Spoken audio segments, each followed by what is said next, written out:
Oke, sekarang kita mulai ya. Shalom semuanya, saudara semua dahsyat di Indonesia malam tetap mau ibadah.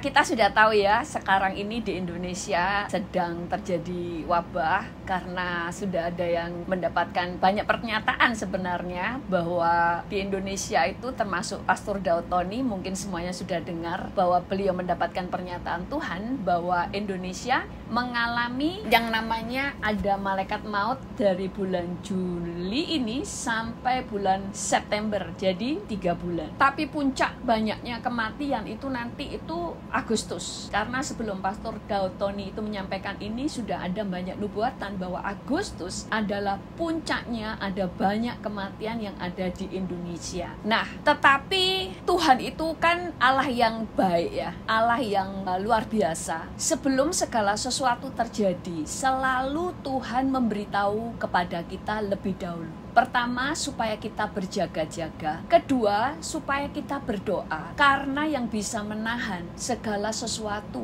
yang buruk terjadi itu anak-anak Tuhan. Tuhan itu memberikan kita otoritas untuk membalikkan keadaan. Makanya banyak orang dunia itu yang tidak percaya kalau ada nubuatan-nubuatan. Kenapa? Karena seringkali misalnya ada nubuatan akan ada bencana. Terus semua orang percaya berdoa, minta pengampunan atas sebuah negara. Atau misalnya ada bencana di Indonesia, ada nubuatan. Lalu pendoa-pendoa berdoa, lalu bencana nggak terjadi. Maka orang dunia akan berkata, nubuatannya nggak ada, bohong. Padahal nggak terjadi karena ada yang berdoa. Itu sebabnya Allah kita itu Allah yang luar biasa. Minggu lalu kita belajar, kita semuanya kita bisa bayangkan kalau semua orang itu mementingkan diri sendiri, semua orang tidak mau mengerjakan bagiannya, maka yang jahat itu akan terjadi. Semua yang buruk, semua yang jahat terjadi atas kota kita, atas bangsa di mana kita tinggal. Itu sebabnya Tuhan itu memanggil setiap orang pada bagiannya untuk mengerjakan. Seperti ada pendoa-pendoa syafaat. Mereka adalah orang-orang itu pasukan yang selalu menjaga sebuah kota atau negara. Itu bagian mereka. Itu seperti kalau di film itu Avenger ya. Itu kan banyak pahlawan-pahlawan. Setiap orang itu mempunyai karunia yang berbeda-beda. Punya bagian yang berbeda-beda. Tetapi mereka semuanya fokus dengan bagian mereka. Demikian juga dengan anak-anak Tuhan. Makanya kenapa para pendoa tanpa minta itu mereka sudah diberikan Tuhan karunia penglihatan, mimpi. Sebelum sesuatu terjadi mereka dikasih Tuhan lebih dahulu. Itu bukan sebuah kebetulan atau tidak ada perencanaan. Tetapi setiap karunia yang diberikan kepada kita ada tanggung jawab yang kita harus lakukan. Makanya kenapa mereka dikasih tahu lebih dulu. Sama seperti film Avenger ya kan. Orang-orang tidak tahu akan ada bencana, tapi mereka tahu sehingga mereka yang perang, mereka yang berperang, menahan musuh dan sebagainya, semua yang ada di dunia tidur dan sebagainya, tapi ada orang yang perang. Makanya kenapa ada pendoa-pendoa yang dipanggil Tuhan. Memang semua orang Kristen dipakai untuk berdoa, tapi ada orang-orang khusus. Ada pasukan khususnya, yaitu yang memang Tuhan kasih karunia pendoa syafaat. Nah, itu sebabnya ada orang-orang yang dikaruniai untuk berkhotbah. Mereka harus menggali firman, mereka harus menyampaikan apa yang harus dilakukan anak-anak Tuhan, apa yang harus dilakukan pendoa. Kadang-kadang pendoa itu hebat penglihatan dan sebagainya, tapi mereka tidak tahu apa yang harus dilakukan. Itu ada bagiannya yang lain, yaitu orang-orang yang dipakai Tuhan untuk menyingkapkan isi firman Tuhan. Bahkan kadang-kadang orang lain yang menyingkapkan arti mimpi itu dan sebagainya. Nah, kenapa sih ada masalah terjadi? Nah, hari ini kan saya buka dulu ya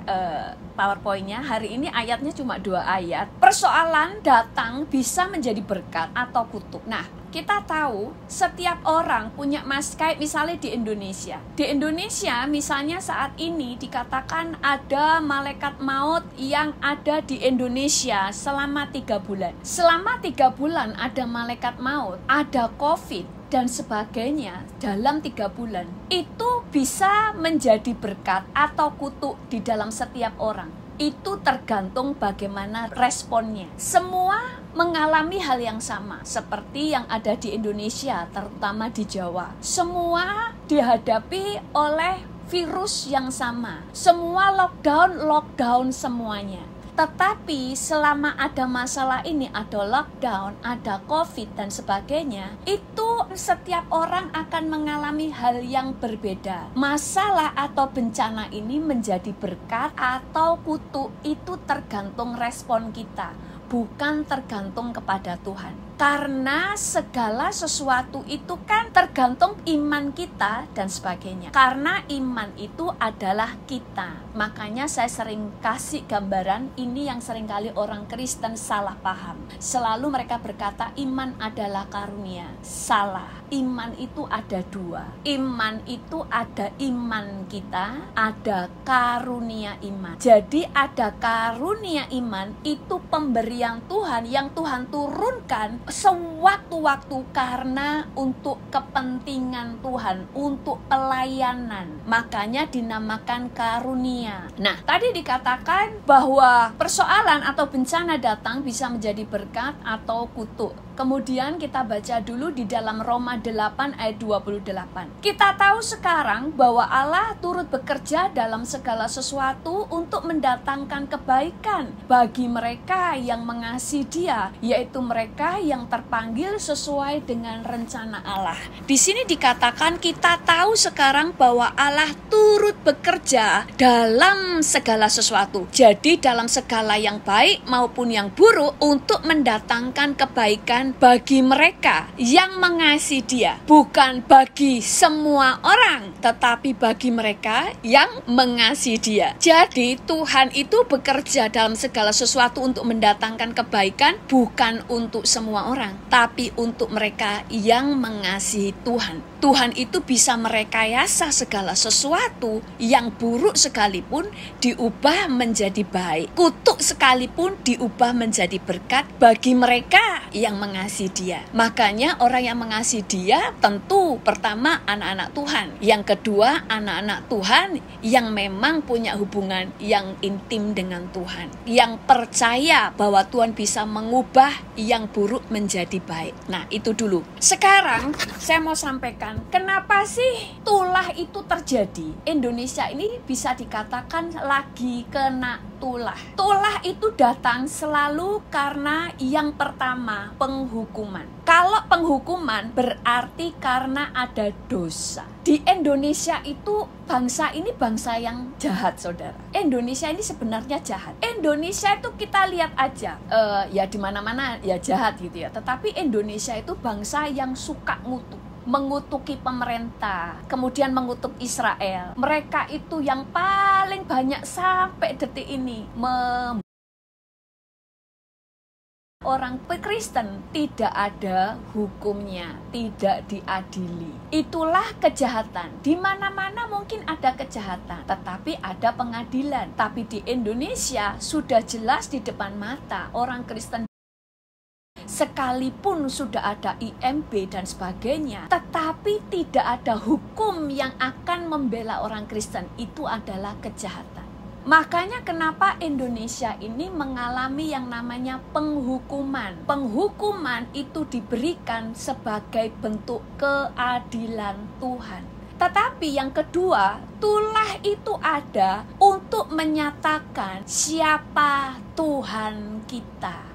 Karena dengan adanya tulah, Tuhan itu akan menyatakan kuasanya. Siapa yang bisa melawan Tuhan? Tidak ada. Siapa yang dapat menggagalkan rancangan Tuhan? Tidak ada. Kenapa tulah ada? Karena kebanyakan manusia, mereka merasa sangat sombong. Mereka merasa sudah menjadi Tuhan. Di Indonesia, banyak orang-orang, pemimpin-pemimpin agama, kita tahu ya, yang saya maksud pemimpin-pemimpin agama, mereka itu bertindak seperti Tuhan. Mereka bertindak seperti Tuhan. Makanya Tuhan itu turun memberikan tulahnya untuk menunjukkan tidak ada seorang pun yang bisa menyelamatkan dirinya kalau bukan Tuhan yang menyelamatkan. Sehingga Tuhan itu mau menyatakan siapa dirinya, bahwa dialah Tuhan satu-satunya. Jadi tulah itu memang seringkali Tuhan izinkan karena memang harus dihukum. Karena saya sering mengatakan kita harus mengenal Tuhan secara utuh. Tuhan kita ini bukan hanya Bapa. Kalau kita hanya mengenal Bapa, seringkali kita bilang begini. Ada orang yang mengajarkan selalu begini. Senakal-nakalnya kita, walaupun anak kita itu nakal sekalipun, apakah Bapak Ibu akan membuang anak saudara? Tentu jawabannya tidak, betul? Tetapi Bapak kita itu bukan hanya Bapak, dia juga hakim. Makanya sesayang-sayangnya Bapak kepada kita, secinta-cintanya, sampai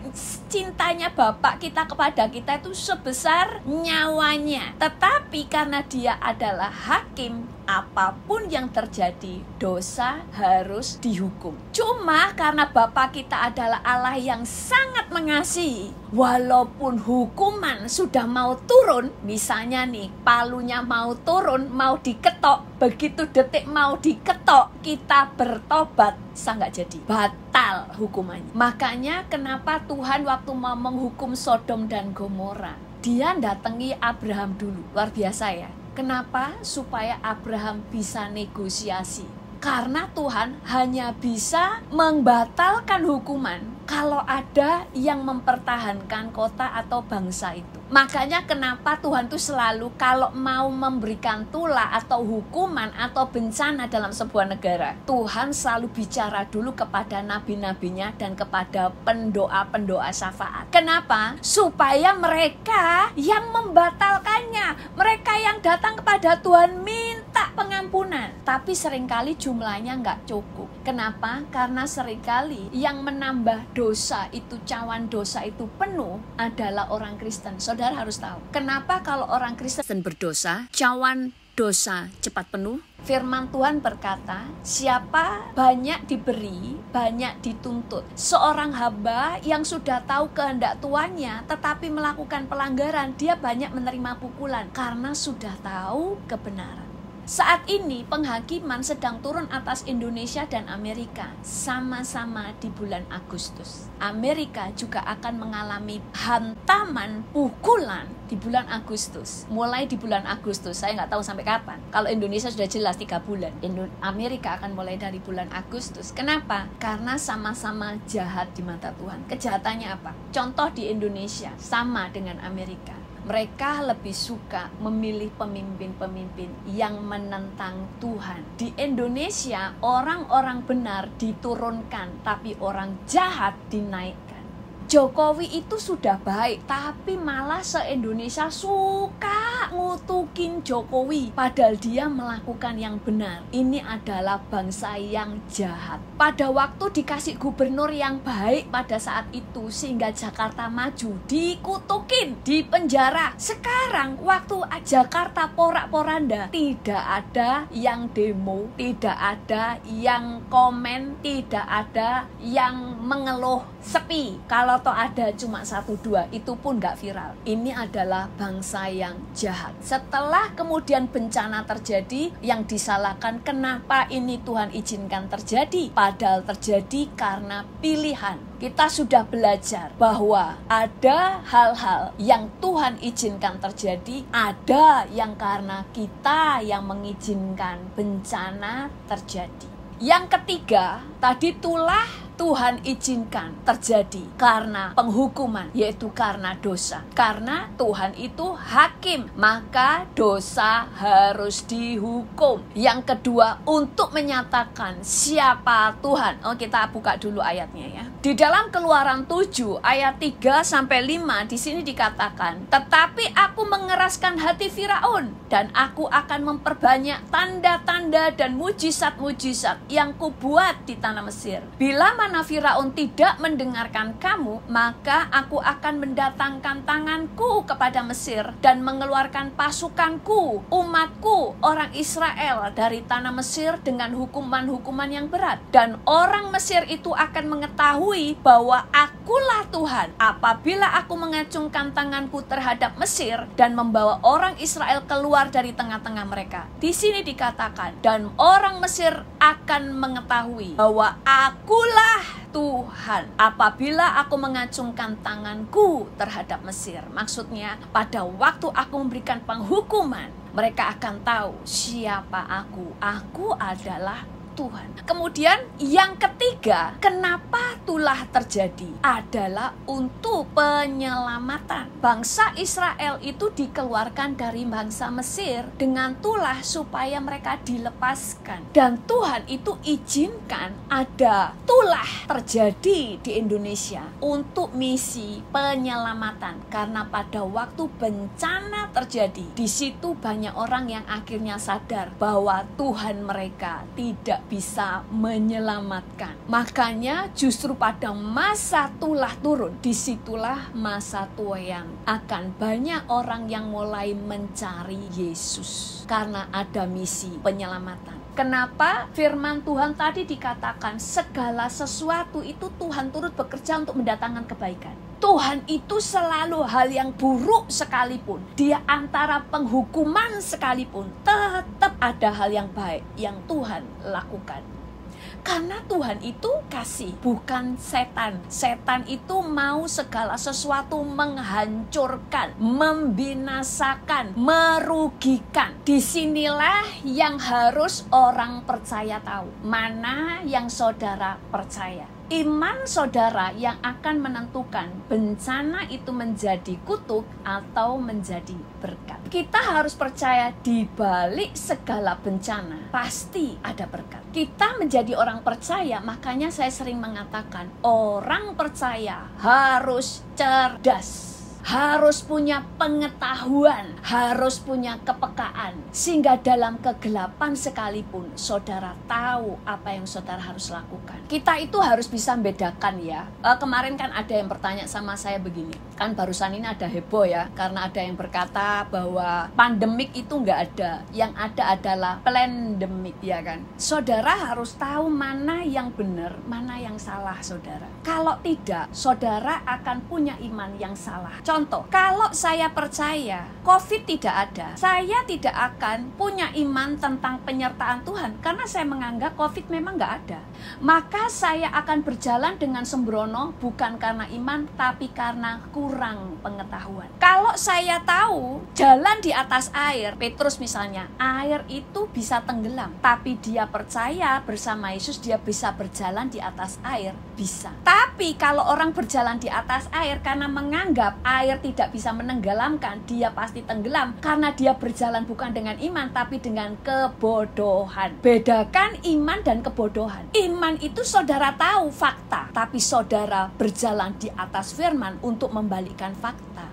Tapi orang bodoh, dia memungkiri fakta. Sehingga dia berjalan dengan kebodohan, bukan dengan iman. Mengerti ya? Iman itu tahu faktanya A, tapi saya berjalan di atas firman. Itu iman. Tapi kalau menganggap saya berjalan di atas air, loh memang air tidak akan menenggelamkan kau. Loh berarti saudara nggak berjalan dengan iman. Saudara berjalan dengan pengertianmu yang bodoh. Sama dengan pandemik ini. Ini memang ada pandemik, bukan plandemik. Ada yang berkata sama saya begini, Pastor, bukankah kita ini punya freedom untuk berbicara? Benar, tapi sebagai anak Tuhan tetap harus mengerti kebenaran. Waktu saudara berbicara dusta, tanggung jawab di hadapan Tuhan. Kalau saudara berbicara untuk mengacaukan, memfitnah, saudara bertanggung jawab di hadapan Tuhan. Walaupun saudara punya kebebasan untuk bicara, tapi saudara bicara benar atau tidak, bertanggung jawab di hadapan Tuhan. Apalagi kalau bisa mencelakakan banyak orang, itu penghakiman ada di tangan Tuhan. Makanya firman Tuhan katakan, dengan mulut orang itu dibenarkan, dengan mulutnya juga dia akan dihukum. Karena Tuhan itu hakim, harus bertanggung jawab. Saya bisa katakan ini pandemi kenapa? Kemarin, kapan hari saudara saya kena COVID, satu keluarga. Mereka kena COVID bukan karena diswipe, mereka sudah sakit duluan. Panas, tenggorokan panas, sesak. Kan sudah dikasih tahu cirinya. Terus istrinya kena. dulu ya, kapan hari? Beberapa bulan yang lalu sebelum mereka vaksin. Baru setelah itu dicek, ya kena. Tapi disuruh mandiri, gak dikasih obat karena dianggap masih bisa. Tapi kalau udah parah nanti harus ke dokter. Tapi puji Tuhan mereka sembuh dalam 2 minggu. Agak lama memang, tapi sembuh. Semuanya sembuh. Terus teman-teman saya juga begitu. Ada yang kemudian yang saya katakan ada 10 orang panas tinggi, tenggorokan terus sesak sampai gak bisa bangun. Nah di sini kan ada saksinya, termasuk Elizabeth ya Tanti ya. Dia baru tahu kalau dia kena COVID setelah periksa karena dia nggak bisa bangun. Dikasih obat enggak. Dan sekarang dikatakan bahwa banyak orang mati di rumah sakit. Kalau saudara baca koran hari ini, sekarang banyak orang mati kena COVID di rumahnya karena mau ke rumah sakit sudah gak nutut, karena rumah sakitnya sudah nggak bisa terima orang karena kebanyakan. Jadi COVID itu memang ada. Kalau saudara tahu memang ada, maka saudara akhirnya berharap perlindungan kepada Tuhan. Maka saudara punya iman yang benar. Tapi kalau saudara menganggap tidak ada, maka saudara tidak berharap perlindungan. Betul nggak? Nah itu iman yang benar. Lalu sebagai orang percaya, apa yang harus kita lakukan? Yang pertama, jangan takut. Saudara, kapan hari COVID yang tertinggi setelah Italia, kemudian Amerika. Setelah Italia, itu Amerika. Betul kan? Paling tinggi. Itu di New York. Dan di rumah sakitnya itu di depan rumah saya. Itu orangnya banyak. Semua penyakitan. Kena COVID semuanya. Tapi apakah saya takut? Tidak. Yang pertama tidak takut. Tapi kedua tidak menyangkali. Saya tahu memang ada COVID. Itu sebabnya saya minta selalu tutup bungkus dengan kuasa darah Yesus. Tapi saya tidak takut. Saya mau bersaksi ya, gak usah, tapi saya jangan ditiru. Waktu lockdown pertama dulu itu kan semuanya langsung mahal ya, termasuk masker. Masker ini kan mahal. Waktu itu belum diharuskan masker, belum diharuskan kalau nggak pakai masker nanti didenda dan sebagainya, itu enggak. Saya nggak punya masker dan saya ini termasuk orang yang pelit, saudara. Jadi saya tahu mahal, saya nggak mau beli. Jadi kemana-mana saya nggak pakai masker. Waktu pertama lockdown, kalau ada orang batuk, wah semua ketakutan ya kan. Waktu saya masuk tren itu, waktu saya gitu kan, wah semua orang langsung takut, semua kan pakai masker. Langsung ada yang ngasih masker saya, 3 biji. Ya sudah, 3 itu yang kita pakai, saya pakai, suami saya pakai, gantian. Tetapi itu kami pakai bukan dengan takut, tetapi yang kita selalu doa waktu mau keluar, Tuhan boleh nggak saya keluar. Begitu saya Damai Sejahtera, saya keluar seringkali nggak pakai masker. Saya itu kalau pakai masker sesek, saudara. Kalau saya ya, kalau orang lain nggak, kalau sampai ditutup-tutupi nggak bisa nafas. Jadi saya nggak, tapi selalu minta tutup bungkus dengan kuasa darah Yesus. Sehingga tidak apa-apa, saya tidak pernah, yaitu tadi, tetap kita menjaga. Bagian kita harus tunduk kepada pemerintah. Disuruh masker, ya maskeran. Walaupun seringkali saya buka, tapi nggak nantang. Saya tidak pernah ngajarkan, kalian nggak usah maskeran, percaya pada Yesus. Nggak. Kalau saya ngajar begitu, itu celah. Karena ngajar orang memberontak. Makanya kapan hari waktu kita semua pendoa-pendoa datang kemana itu, DC ya, banyak orang yang berkata, kenapa semuanya gak pakai masker? Orang Kristen itu gak jadi berkat, nanti akan ada membeludak COVID-nya. Tapi saudara, tidak terdengar sama sekali COVID-nya membeludak. Kenapa? Kita semua gak pakai masker karena kita berdoa supaya bebas. Orangnya banyak, ratusan saudara, mungkin ada 1000, itu banyak sekali. Saudara pernah lihat kan? Kenapa tidak ada? Tapi kalau pembicaranya berkata gini, tidak usah pakai masker, semuanya dilindungi Tuhan, malah bisa kena. Kenapa? Celahnya apa? Memberontak sama pemerintah. Tapi kalau mereka sendiri-sendiri merasa damai sejahtera, bukalah karena itu imanmu, tapi bukan memberontak sama pemerintah. Tapi kalau sudah ngomongin nggak apa-apa, tambah bahaya. Ngerti ya sampai sini ya bedanya. Jadi bagian kita yang pertama untuk ini, ya sudah ikuti prokes, tapi bukan karena takut, tapi karena tidak mau buka celah, yaitu tidak memberontak kepada pemerintah. Dosa pemberontakan itu celah. Rendah hati, jangan ngutuki pemerintah. Kedua, bagian kita minta darah Yesus. Kita urapi rumah karena sudah jelas 3 bulan ada tulah, maka kita tutup bungkus rumah. Maka nanti kita doa untuk minyak urapan kita. Kenapa? Itu adalah bagian yang kita di luar kendali kita. Saudara itu pakai masker, cuci tangan, itu bagian saudara. Tapi saudara tidak bisa menjaga Misalnya ada saudara kalian yang datang ke rumah membawa virus dan sebagainya, itu kan di luar kita, di luar kendali kita. Makanya perlu minta darah Yesus, karena darah Yesus melindungi kita dari hal-hal yang di luar kendali kita. Nah itu ya, kenapa tadi saya katakan seringkali itulah Tuhan izinkan untuk penghukuman, untuk menyatakan siapa Tuhan, dan untuk karya keselamatan, untuk misi penyelamatan. Ada seorang pendoa di sini juga sebelum ini terjadi, dia berkata Indonesia akan mengalami goncangan. Dia melihat di mimpi ya, Indonesia mengalami goncangan, ada banjir bandang. Nah ini banjir bandang itu seringkali nggak banjir bandang secara fisik, kadang-kadang secara roh, di dalam roh. Tetapi yang dilihat, tempat-tempat ibadah Bani Kedar yang besar-besar, semua yang gede-gede tercabut dari tanah. Dan yang kecil-kecil, tempat-tempat ibadah Bani Kedar yang kecil-kecil, itu semuanya roboh. Nah, bencana ini untuk merontokkan semua pekerjaan musuh. Seringkali kalau pekerjaan musuh itu, perang itu digoncang, sehingga semua yang bukan dari Tuhan itu runtuh satu persatu, runtuh. Dan ini nggak cuma runtuh, tapi tercabut. Artinya apa? Kekuatan-kekuatan radikal di Indonesia akan dicabut. Nah, orang percaya harus menangkap yang ini, hal-hal yang Tuhan rancangkan. Selalu pegang apa yang Tuhan rancangkan tadi itu. Penghukuman, saudara harus tahu, ini bukan untuk orang percaya. Selama saudara meminta pengampunan kalau saudara salah, penghukuman tidak akan turun kepada saudara. Tetapi yang kedua, kita tahu ada karya keselamatan. Itu yang kita doakan.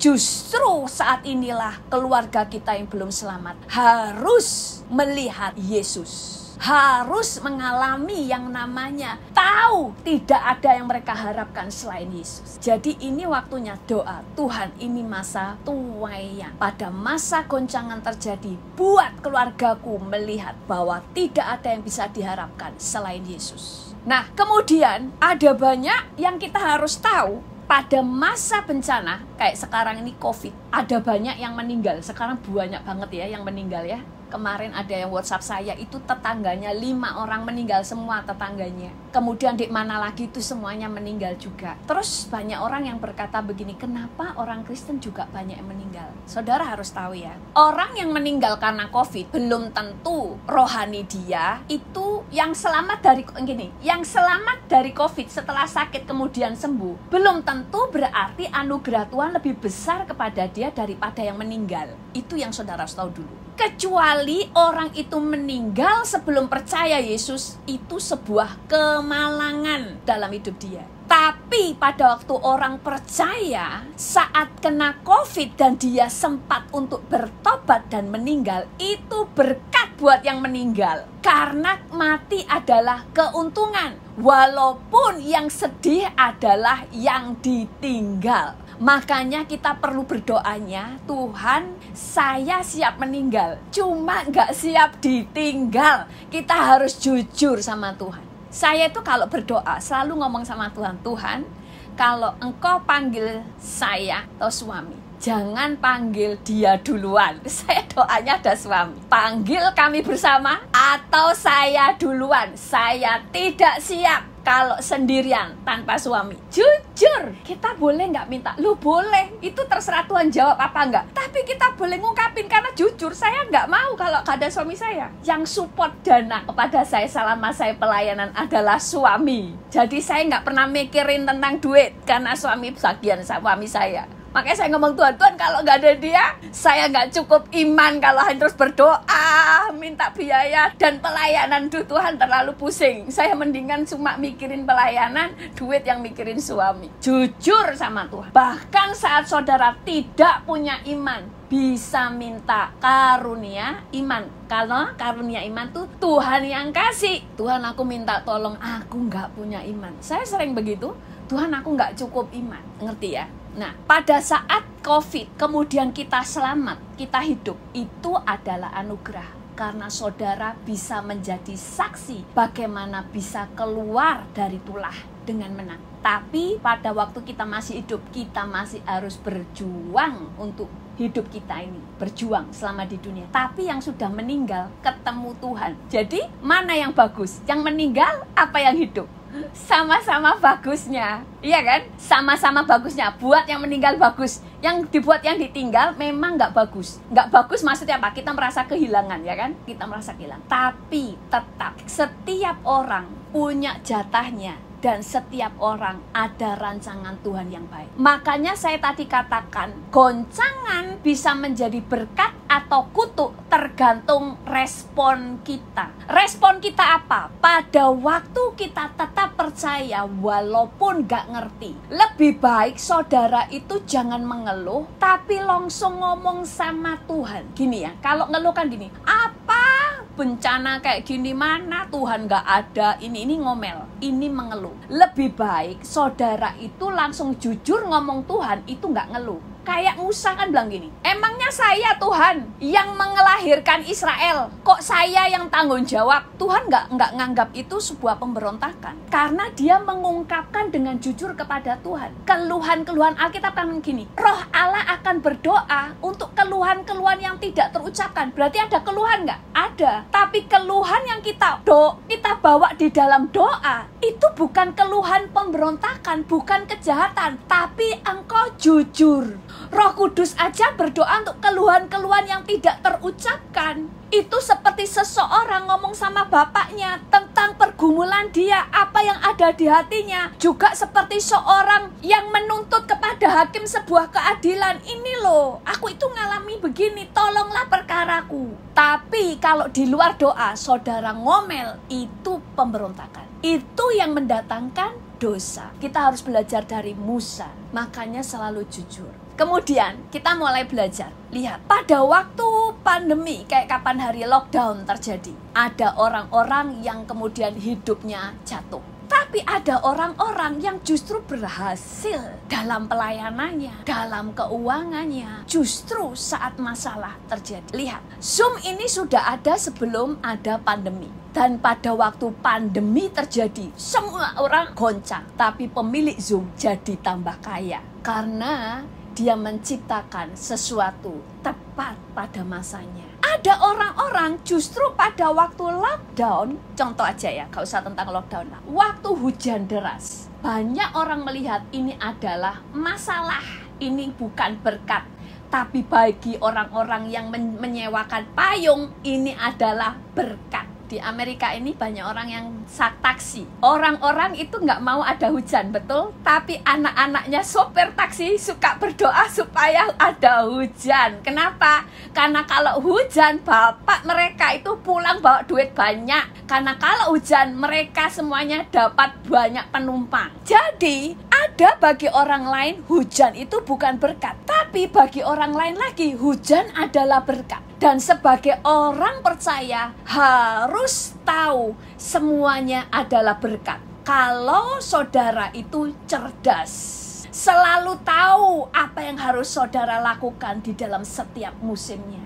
Makanya selalu saya katakan orang Kristen perlu kecerdasan dan perlu pengetahuan.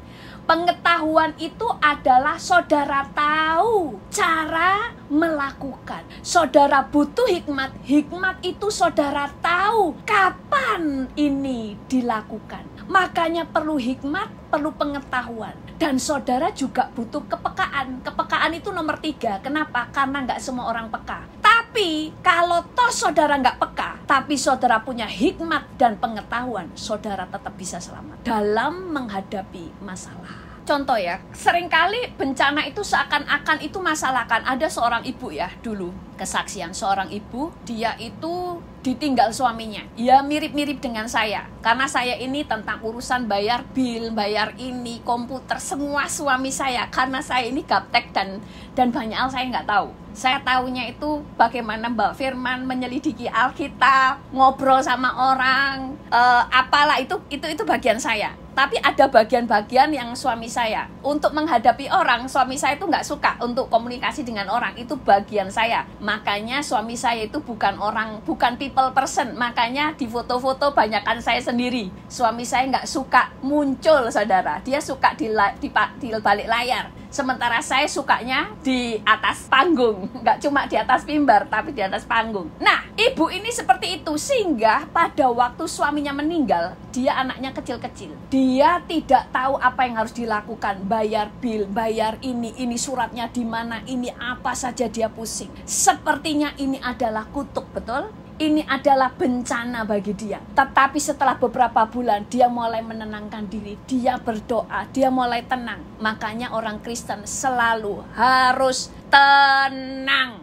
Setelah tenang, baru Tuhan bisa nuntun pikiran saudara. Seringkali Tuhan gak langsung bicara, tapi dituntun pikiran kita. Saat itu kemudian ibu ini mulai lihat semua surat.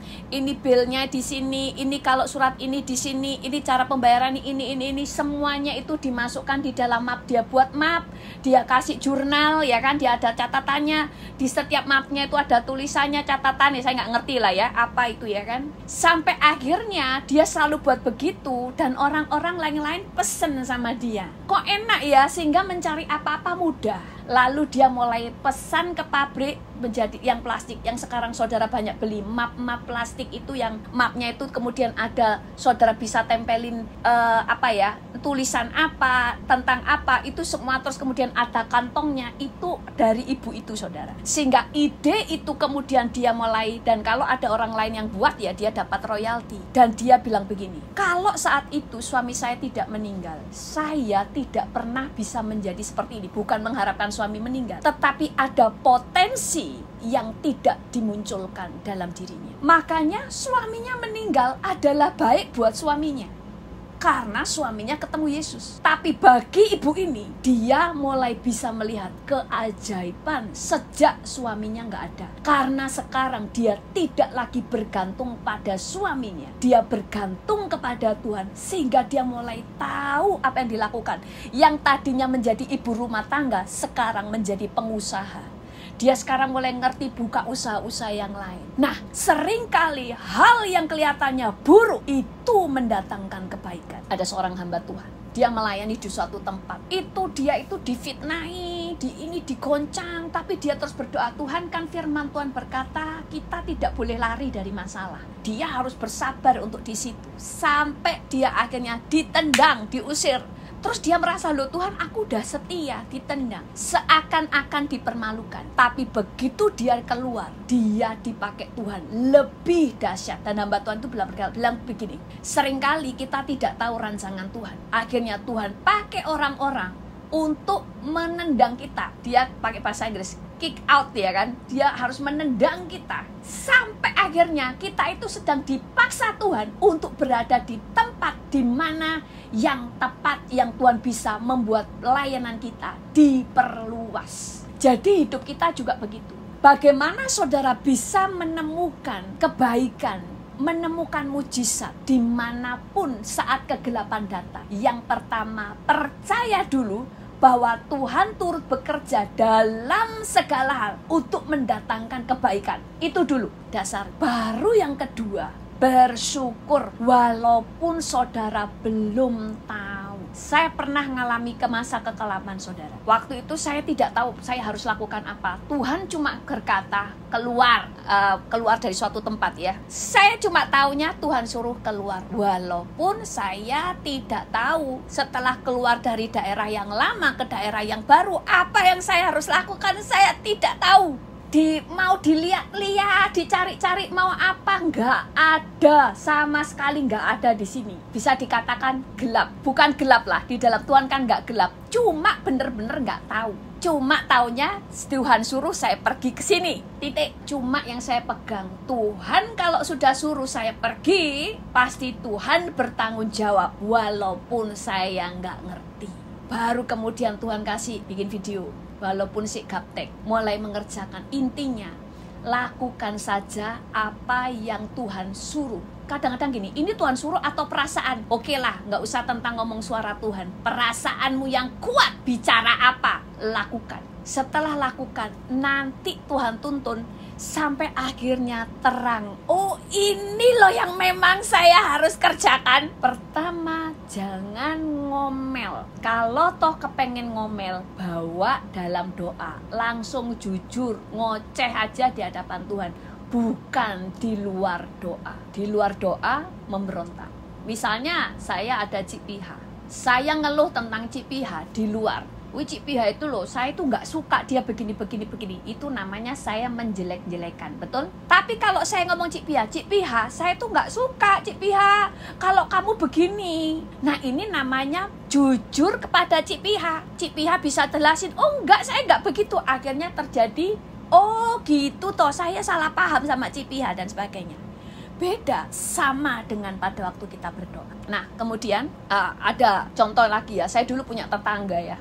Mungkin udah pernah tak ceritain ya. Orangnya miskin banget, saudara. Ibunya teman saya, dia janda. Sampai dia itu apa saya dikerjain, kuli bangunan, kuli beras, dia ngangkut beras. Kalau dari belakang tuh kayak cowok.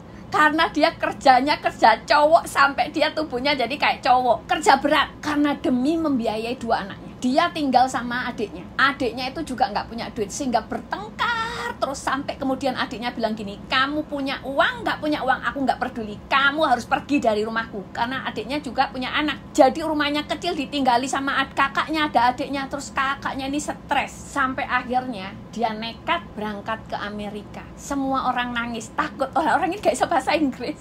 Nekat berangkat Amerika. Zaman itu saya masih kecil. Zaman itu dolar masih 2.000. Dia berangkat Amerika. Tapi kemudian dia berhasil di Amerika. Sampai dia bisa membiayai adik. Dan dia ngomong gini, kalau saja dulu aku gak diusir paksa sama adikku, nasibku sekarang gak berubah. Karena aku jadi orangnya gak nekat. Tapi karena saya diusir paksa sama adikku, mau nggak mau saya akhirnya nekat. Saya nggak tahu bahasa Inggris.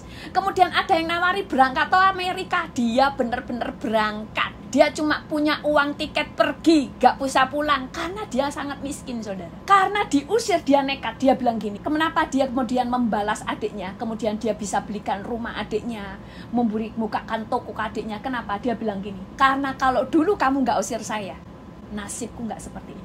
Respon dia yang benar membuat kutuk menjadi berkat. Memang Tuhan mengubah kutuk jadi berkat, tapi responmu lah yang bisa menjadikan berkat itu turun atas hidup kita. Sama dengan bencana ini. Respon saudara membuat saudara itu ketenangan, kepercayaan saudara. Respon yang benar membuat mata saudara akan dibuat jeli melihat apa yang harus saudara lakukan.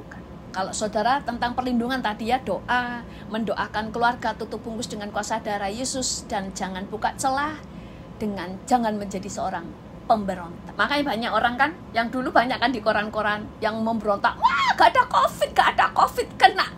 Kenapa? Pemberontakan. Dia kena sendiri. Kalau dia percaya gak ada, gak apa-apa. Tapi kalau kemudian mempengaruhi banyak orang, itu sudah dosa. Sehingga kebanyakan orang yang begini kena akhirnya. Karena Tuhan ingin membuktikan perkataanmu salah. Makanya kita menjaga mulut kita. Kemudian, tadi kan saya katakan bahwa itulah itu Tuhan izinkan terjadi supaya terjadi 3 hal. Penghukuman, dipermuliakan atau menunjukkan siapa Tuhan. Yang ketiga adalah untuk misi penyelamatan. Nah, tetapi kemudian bagi kita, bagi orang percaya, masalah itu Tuhan izinkan terjadi. Karena bencana ini terjadi kan penghukuman.